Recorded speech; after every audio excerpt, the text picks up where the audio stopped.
Wow, it's pretty crazy. 1 year ago, I was walking into JT Motorsports purchasing my dream motorcycle. Coming off a 2008 FJR that I purchased for a few $1,000s, this was quite a big leap in the price department. Needless to say though, it's been a year full of new adventures and new roads.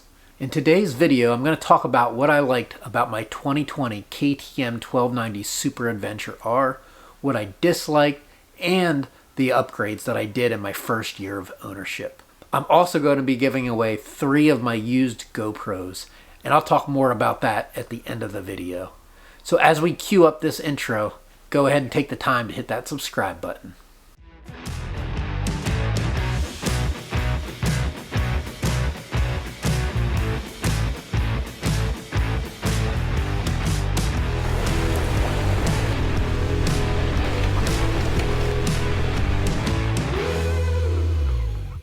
So in my first year, I was able to rack up 7,000 miles on a variety of pavement, gravel, dirt, and trail roads. It's been a blast accomplishing things like the MABDR, laying out my own adventure loop, finding all the gravel roads around me, also co-hosting a 2-wheeled rider adventure route, and finally, I was even able to test out some tires for Adventure Motorcycle magazine. It was one heck of a year. Let's dive into the likes and dislikes, starting with some of the dislikes.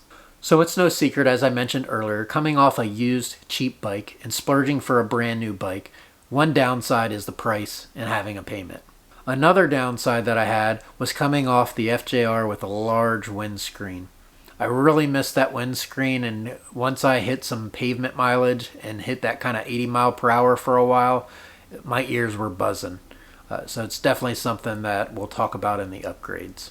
Next up, one other negative I had was I wish I did a little bit more research on the luggage, and that's on me. But I was very disappointed in the cost of the KTM hard bags and the durability of them. As many of you may know, I had quite the challenge on the MABDR with opening those. Fortunately, it was covered under warranty, but I'm still just not very impressed with the quality and wish I would have looked into some other bags or maybe started with some soft bags. Next up is from the passenger perspective. My wife definitely misses the FJR in terms of comfort. I did get her the backrest with the top case on the KTM, and I'm looking to upgrade the seat as that's one of her biggest complaints. She's just not quite as comfortable, and although she doesn't ride that much, I still want to make sure that she's comfortable and enjoying coming along for the trips. Alright, my last negative was the stock tire that comes on the bike. It did grip great, but it wore super fast. So I was a little disappointed in that, but that's what you expect with the tires as they wear quite frequently when you have an adventure or softer tire. Fortunately, there's plenty of aftermarket tires out there that I'll talk about later. Alright, now let's move on to the positives. First and foremost, this was the best decision that I ever made. I couldn't begin to describe how much fun I've had on this bike and how much regret I have that I wasn't able to get it sooner. So regardless of the price, I wish I would have just dove in and got the bike way sooner. I've had so much fun this past year riding to a dual sport event, riding at the event, and then riding home. It's been so much fun being able to take this bike anywhere. The only thing that's going to hold you back on this bike is rider skill. I've been able to take it on numerous roads that I've just continuously avoided it past, knowing that the street tires just don't make that gravel quite as fun, and you don't know how gnarly that road's going to go. Now I have full confidence to turn down any road that I hit, and it's opened up a whole new world. And that kind of leads right into the next point. The versatility of this bike is unmatched. I love that I'll be able to travel cross-country on the street with this bike and have no complaints. And I also know that I can turn down any trail or any road and be just fine. I have a dirt bike background, and this is really what enticed me to bring in this bike and find opportunities to ride kind of off-road on a street bike. I'm able to just go explore and find trails, find roads that I never knew about, and truly enjoy them and really push myself to the limits on this new bike, adapting from a dirt bike. So I know on the negatives I mentioned the lack of mileage on the rear tire, but it's been quite the opposite on the front tire. I've gotten a ton of life out of it, been super happy with the grip, and have really enjoyed it as I'm over 7,000 miles and I'm still rocking the stock front tire. Next up is just being overall familiar with the KTMs. It's really helped my learning curve with some of the maintenance. A lot of it feels like my KTM 350, just a little bigger. Obviously there's some differences, and I'm quite lucky to have two-wheeled rider who's put his 1290 through the paces of over 50,000 miles, so I always have him to lean on or help out when I get in a pinch. But things are really the same in the sense of adjusting the chain, the oil change, the bolts, different stuff like that. It's all relatable to the dirt bike, and it just came naturally. Already had a lot of the tool sizes, etc. So to me, it was just really relatable to what I was used to riding and working on. All right, so overall, I just love the bike for the fact of its versatility and being able to take it everywhere. How comfortable I am on the bike. I am 6'3", and this bike fits me way better than the FJR, and I love having that higher ground clearance and being able to point the bike anywhere I want to go, knowing that I can tackle it. So now let's talk about what did I first upgrade in this year, and then what's to come in year 2 that I still want to upgrade. So first and foremost, I upgraded the rear tire. As I mentioned, it didn't last long, so I went over to the Dunlop Trail Max. It's been an amazing tire with great life, and it shocks me with how well it grips up in the gravel. The only shortfall I found was on some wet grass when we were riding around the farm. It definitely doesn't grip up there, but how often you're riding that and be able to get the life and mileage out of that tire, it was a worthwhile upgrade. Next up, as I mentioned earlier, I was quite annoyed with the windscreen when I was trying to travel on high speeds on the highway. I upgraded to Cal Scientific windshield. It's super big. It's a barn door. I get jokes all the time. But when I'm riding the high speed on the highways, I absolutely love it. And when I'm riding off-road, I switch back to the stock windscreen. The other upgrade that I did was bar risers. Once again, being 6'3", I found myself a little uncomfortable when I was standing up. And it was just wasn't allowing me to ride standing up for a long amount of time. Once I changed those bars, I was able to bend right at the hips like they're supposed to and be able to ride for a long time standing up and being super comfortable. And that's another thing about this bike. Being able to stand up comfortably has really allowed me to not have that sore butt as much because you're able to get a break. When you start getting tired of sitting down, you can stand up. When you get tired of standing up, then you sit down and your butt's had a break. All right, next up was an upgrade that I did almost immediately. It was the Black Dog CycleWorks skid plate. I really like the look of this. I also like the fact that it relocated the kickstand out of the engine case just in case, something would tip over. It was a much easier fix. Like I said, really like the looks of it, like the beefiness of it, and have had really good success for protection with it. All right, another upgrade was around the foot pegs. I noticed almost immediately riding this bike that it was going to be difficult standing up for long periods of time. So I upgraded to the IMS Adventure pegs and really have been enjoying these.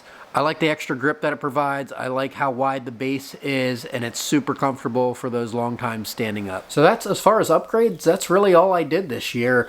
It really comes out, KTM slogan's ready to race, and the bike was definitely ready to tackle anything that you threw at it. I threw it into snow right in the first year, through mud, through dirt. I've been able to do a lot with it, and I've been truly impressed with the bike in the stock form. Now, what am I looking to upgrade in year 2? One is I'd like to be able to do some longer mileage street rides like an iron butt and even go cross country to Colorado, which might not happen till the following year. But needless to say, I'd like to upgrade the seat. I know a lot of people have good lucks with the stock seat. It just wasn't for me. I need a little bit softer for those long street rides.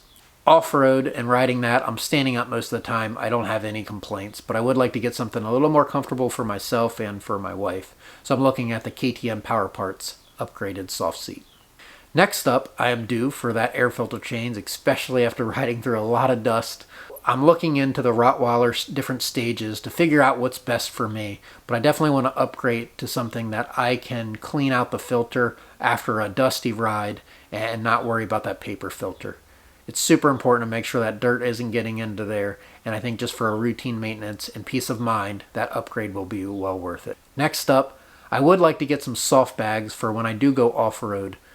As I said earlier, the top cases from KTM are more street-oriented, and I just didn't have much luck on the durability of them.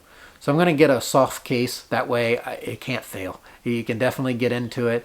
and really looking forward to looking into some of the options that are out there. Besides that, I don't have any plans for upgrades in year 2. I'm sure I'll go through tires and being able to test out different ones.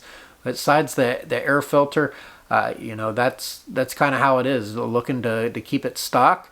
And, as things break, the stock bark busters, I'd like to put on some real bark busters. But I'm just going to wait till I, dump it and have an accident, and then I'll kind of upgrade. All right, so in conclusion, this is the best decision I ever made. The only regret, I wish I did it sooner. So if you're looking at your dream bike, just go do it. Life is short, and it's well worth to go get the motorcycle that you want. I do not regret the payment. I do not regret all the extra money that I spent, because when I'm riding it, I just truly feel comfortable, and it's the right bike for me. So buy the bike. So thanks a lot for everyone that tuned into this 1-year review video. I've had a lot of fun on this KTM and a lot of adventures with my friends, and I'm looking to many, many more. So please think about hitting that subscribe button. And now we'll jump over to talk about the GoPro giveaway. Alright, so now let's talk GoPros. I've had a variety of GoPros, the 5, 6, and 7, that I've used for several years. So I wanted to go ahead and give those out to people that maybe are just starting, maybe don't have the budget for the latest and greatest camera. As I mentioned, I have been using these for several years, and they do have some wear on them. The 5, 6, and 7 have all been a necessity on a lot of the videos that you've seen on this channel. So with the GoPro Hero 5, I know that's much older and maybe just someone that wants kind of a spare camera or someone just getting started out. I think it would make the most sense to go ahead and separate these out into 3 different contests. So you'll see in the comments 3 links. One for the 5, one for the 6, and one for the 7. This will allow you to pinpoint down to which one that you hope to win and something that you'll definitely utilize. So first up, the Hero 5 will come with just a battery and the 5 and a cage. No SD card are included in any of these. The GoPro Hero 6 will also come with the same, a battery, a cage, and you will notice a slight scratch on the lens cover. As I mentioned, these are all used them a lot, but the video still quality is there and looks good on camera. Last up, the Hero 7 is going to come with a GoPro Hero case, the Hero 7, a Hero 7 battery, and then a dual charger for the battery. So that's the giveaways. Like I said, these do show their wear, but really hoping to help someone out that can't get that latest camera and just looking forward to kind of starting maybe your YouTube career or just being able to capture some moments of their ride. So how do you win? First off, it's all about collecting the most points to give you the highest probability on winning. So below in the comments, when you click on that link, you'll be able to then go through and collect points. We're going to go ahead and show some love to Two Wheeled Rider, as he's helped me with a lot of this GoPro footage and taking it into the YouTube videos that you see on the channel. So you'll be able to get some points by heading over to his page and subscribing. You'll be able to collect some points with checking out the link, watching a video. The most points you're obviously going to get from subscribing to my channel and checking that out, and then collecting points from Instagram follows, etc. But you'll see all of those different opportunities there after you click the link, and then we'll go ahead and pick a winner. So let's talk about timing. We're going to go ahead and make this live from today, and you'll be able to go ahead and collect those points, and we'll run this all the way through the holiday time and actually pick a winner on January 1st. I know everyone's very busy around the holiday time, so I want to make sure I give everyone some opportunity to click on the different links, earn the maximum of points, and then we'll select a winner on the 1st, and I'll announce that in a pinned comment. Well, thanks a lot for everyone that tuned into the channel in 2021. Really looking forward to taking this channel to the next level in 2022, hitting those 1,000 subscribers, and bringing you along for many more adventures. So thanks a lot. Hit that subscribe button, and I'll catch you all in 2022.